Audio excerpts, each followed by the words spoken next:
When the Nintendo 64 launched, people didn't know what the hell to do with it. Least of all Nintendo. I mean, there was 3 ways to hold the controller. Nintendo even drew diagrams. The right position, the left position, and the home position. If you held the controller like this to play Sin and Punishment, you were doing it wrong. If you held it like this to play Mario 64, still wrong. And if you played Superman 64, there was really only one right way to hold the controller. Like this. Whilst most games settled on the right position, the home position ignored the new and revolutionary analog stick completely.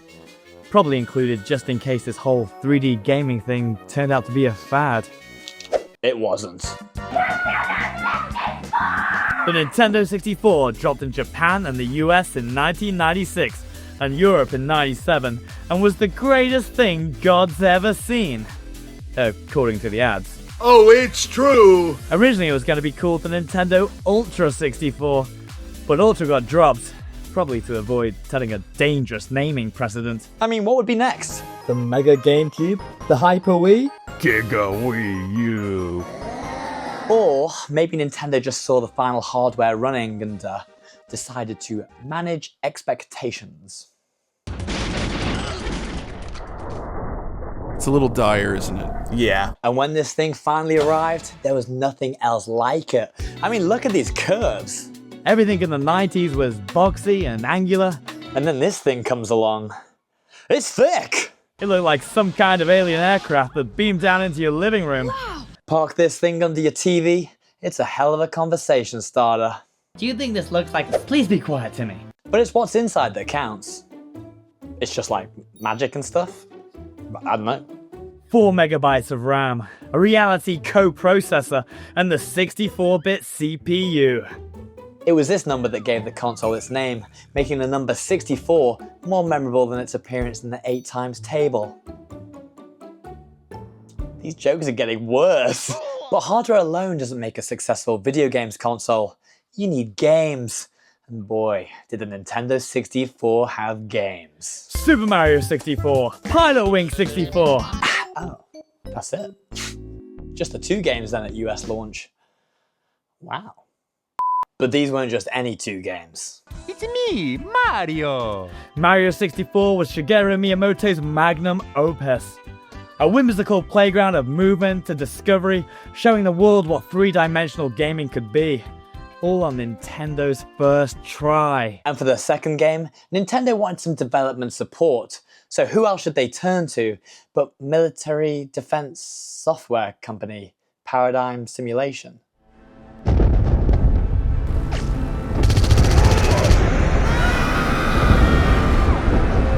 Pilot Wing 64. Their game's Certain Impact already shows a lot of what Pilot Wings would be built on. Nintendo just needed to bring that classic Japanese sensibility to the game.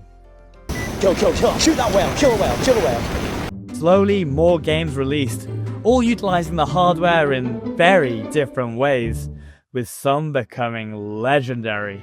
Zelda: Ocarina of Time was a generation-defining masterpiece, an epic quest, memorable characters and groundbreaking combat. And to this day, often gets voted the greatest video game ever made. GoldenEye 007 revolutionized the FPS on consoles, and also revolutionized ways to fall out with your friends.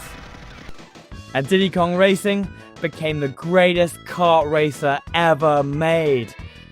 I think there was another one on the system, but I forget what it was called. And this isn't nostalgia talking, and I'm not looking back at these with rose-tinted glasses. Oh wait. Well, still pretty good. And they had to be. I mean, look at the price. You'd be getting like 1 or 2 of these a year, max. But if you got the right one, it's really all you needed. Games felt so much more immersive than previous generations. You were given unprecedented freedom to explore 3D spaces, and rather than feeling like levels to complete, they started to feel like living, breathing worlds.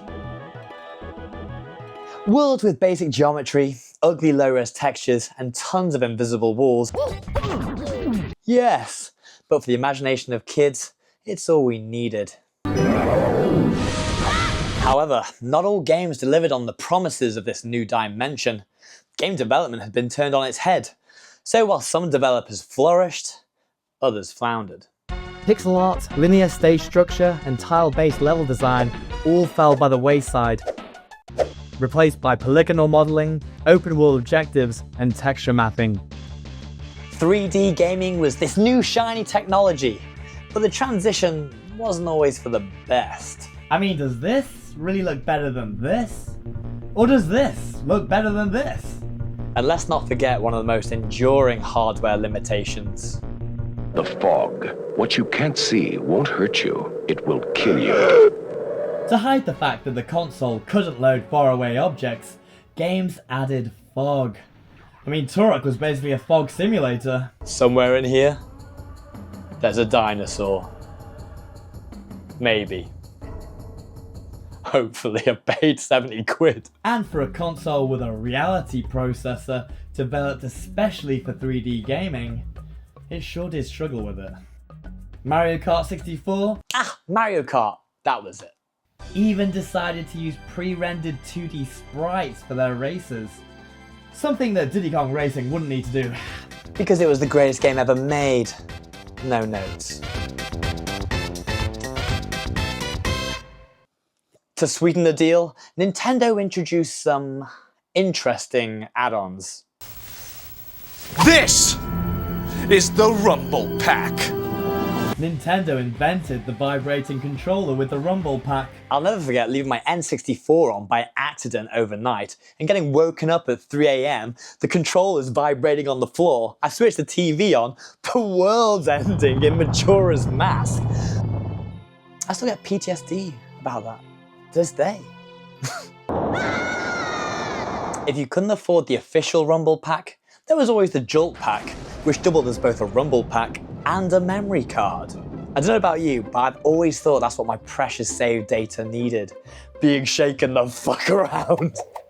There was also the Transfer Pack, which let you transfer your own Game Boy Pokemon to Pokemon Stadium, instead of renting them from the Pokebrothel. You are a very handsome man. There was a Nintendo 64 microphone, which allowed you to communicate with a virtual Pikachu in Hey You Pikachu. Pikachu! Gay boy! Pikachu! Nintendo even produced a special edition of the console, where Pikachu's cheeks lit up, and you touched his feet to reset. Honestly, they should have done more of these. Maybe a GoldenEye one where you put your finger in Bond's mouth. Beg your pardon? Beg your pardon? Or one where you could just touch Mario's butt. Mia! Just because that'd be awesome. The Nintendo 64, well, it ended up losing the console war to PlayStation. The PlayStation system was easier to develop for and utilised cheaper CDs, which made it more attractive to publishers and gamers. But the Nintendo 64's legacy continues to this day. And because Nintendo built the thing like a brick shithouse, most Nintendo 64s still work today, which over the years has allowed these games to find a new audience, along with emulators and N64 Online. And the games on the system have had a profound effect on those that played them. Its innovations helped revolutionize modern gaming. But for me, this thing was a portal to worlds.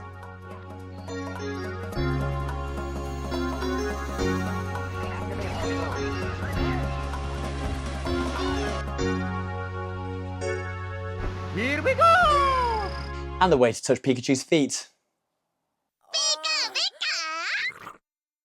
If you think Zelda Ocarina of Time is an original idea, think again. It's actually based on an 80s Hollywood movie.